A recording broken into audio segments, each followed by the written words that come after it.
Hello everybody!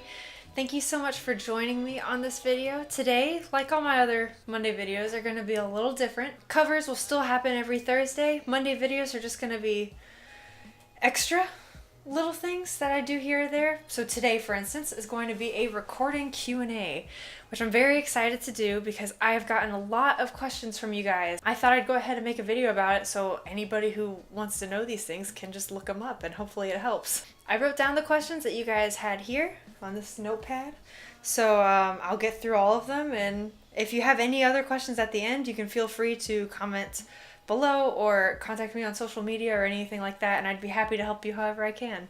Let's start with a disclaimer. I am not a recording professional. My degree is not anything sound engineering. I am a classically trained musician to play my horn. The whole electronic microphone stuff, it's stuff that I am learning as I go. This is purely based on my experience with these videos and what I've learned so far, and hopefully some of the experience will be helpful to you. If you see my first video that I've done until my more recent videos, you'll probably see a big difference, and it's those little things that I'm mostly going to talk about today. First question is, what kind of horn do I play? So I play on a Yamaha Custom. It is an 867 model, which from what I understand is a very rare model. I feel very lucky to have my hands on it. So good horn, glad I have it. Next, what software do I use to record? So to record my audio, I use GarageBand. I plug in a mixer straight into my MacBook, and I use GarageBand that came with the computer, or comes with the Apple products, mind you. I mostly use it because it's what I had. I will warn you, sometimes it gets a little buggy for me. Mostly just like every once in a while it'll crash randomly, and that's really sad when you've recorded maybe something really hard or something that took me a long time. But really, it's a great program. Considering it's free with the product, you can get a lot done with it. So I mean, I'm doing good with it. Where is your mic in relation to your horn? So that's an interesting question. What I do now is a little counterintuitive to what I thought at first. If you're a horn player especially, and you've recorded for, let's say, like festivals or auditions before, you very well probably had a mic in front of you, which is what most people do to record horns. It's how you get that nice, like, orchestral dark horn sound. For multi-tracking, I do not recommend this. I record my multi-tracks differently than I do for, say, like a festival recording or an audition or what have you. For multi-tracking, I use one mic. That was after trial and error of maybe like 4 different setups. My favorite setup now that you've seen probably in my last month of videos, since my Lost Woods video, is the MXL 990. I have that on a mic stand, and I have that maybe 3 to 4 feet behind my bell. Pretty much right behind my bell. And man, let me tell you what, that first track never sounds great. I mean, like, the notes are there, the articulation's there, stylistically it's all there, or at least I try my best to. But man, the tone is not what you would expect from a horn. It doesn't have that deep orchestral sound that you're normally looking for with a standalone recording. However, with multi-tracking, having the microphone there gives you this crispness. It gives you this crispness, especially in articulation, that otherwise if you record like 5 more parts over it, it just gets lost. And in my opinion, it sounds kind of sloppy. I know other horn players have come across this before. I did at first. My first recording took me forever to figure out how to make it sound even decent. So I keep the microphone there because when you layer the other parts, it still sounds very cohesive, and like maybe I'm actually playing with other players in the room and we're lining up our music, our lines, our articulations together, rather than just it being a jumbled mess because it's recorded separately. That's what I have found works the best so far. I'll have a link in the description for the microphone. It is $100, a bang for your buck if you're interested in doing anything like this. I've also used this microphone for audition recordings as well, however in a different setup. I could always talk about that in a different video if anyone's interested. When you buy it, it comes with a second microphone as well. It's the MXL 991 if I recall. Both are condenser microphones. I mean, they work great. If you have the other microphone and you want to use it, feel free. I happen to just use the 990, but I mean, it comes with $100, so that's cool. Next question. Oh, what microphone do you use? The MXL 990. It's great. You should get it. If you'd like any more specifics with the microphone, it's a large condenser. I've tried 3 different large condensers, and the MXL 990 is the one I've liked the best so far.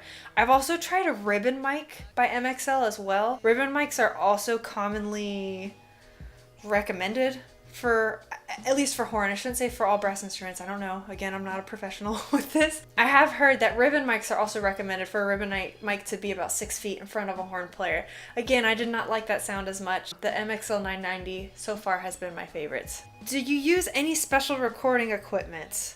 So that's really about it. As far as audio for my horn playing goes, the MXL 990 is the microphone I use. I do have it on a mic stand. I can have a link for that in the description as well, or at least a decent mic stand. The cables I use are actually my husband, so I'm not entirely sure of that as well. I use GarageBand on my MacBook, and for a mixer, I currently use the PreSonus Fire Studio because I use Firewire, which is basically kind of obsolete right now. However, my MacBook is also a couple years old, maybe 5+ years old. It is compatible with Firewire, and when you have Firewire on your old MacBook and you happen to have a Firewire setup, they're both pretty good quality, so I use them and it works. I have another mixer that I think I'm going to switch to in the future, basically whenever my MacBook dies and I no longer have Firewire available as a setup. It's actually sitting over there on my desk. I'm very excited about it. It is the Focusrite Scarlett 2i. Again, I'll have a link for that into the... Oh my gosh, my words. I'll have a link for that in the description below too if you're interested. It is a USB mixer, so it is able to be used on all computers, unlike Firewire. I've heard really good things about it, and I've messed with it myself just a little bit. You haven't heard it in any covers on my channel, but I've just done a little bit on my own, and I really like the sound of it. For now, everything you've heard on my channel so far has been done through PreSonus Fire Studio with my Firewire setup. How do you edit your audio? Okay, this is an interesting question. So, I don't really edit my audio a lot. And a big reason is because I don't think I know how to well, at least at all. So my first couple of videos, like my first maybe month or so on YouTube, I would record a whole part at a time. So first horn part. And then whenever I got like basically no chip notes, there'd normally be one. Maybe one that was just so frustrating. But if I basically like felt like I nailed it close enough, I would keep that, or it was mostly in tune, and then I'd go to part 2, record all of part 2, and then record all of part 3. I would do that, and then I would go back and edit it, which I found was very difficult. You can probably hear in my first video too, I think there's like a distinct like pop in there. That comes from me trying to like bend the pitches with the software that I have, and it just became such a hassle that I found that the more and more I worked on the audio or edited it, it made it sound so much more mechanical and just less like a musician was actually playing it. It took away for me at least some of the happiness. It took away from the process for me. So I've kind of eliminated editing as a part of what I do. What you hear me do now, I think this is also has been from like Lost Woods on. I no longer really edit my audio. What I do instead is I cut up a song in each part of each piece, if you will, into parts, depending on the length, into 3 or 4 large chunks. And I record each chunk at a time. So I do part 1, that first chunk, and then part 2, chunk, part 3, that chunk.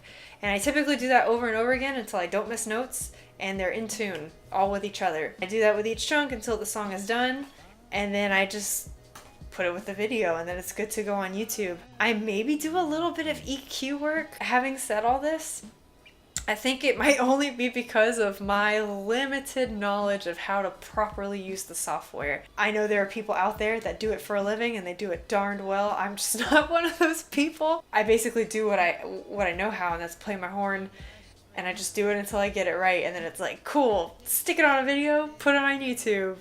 Cool beans. That is all of my questions. Yay!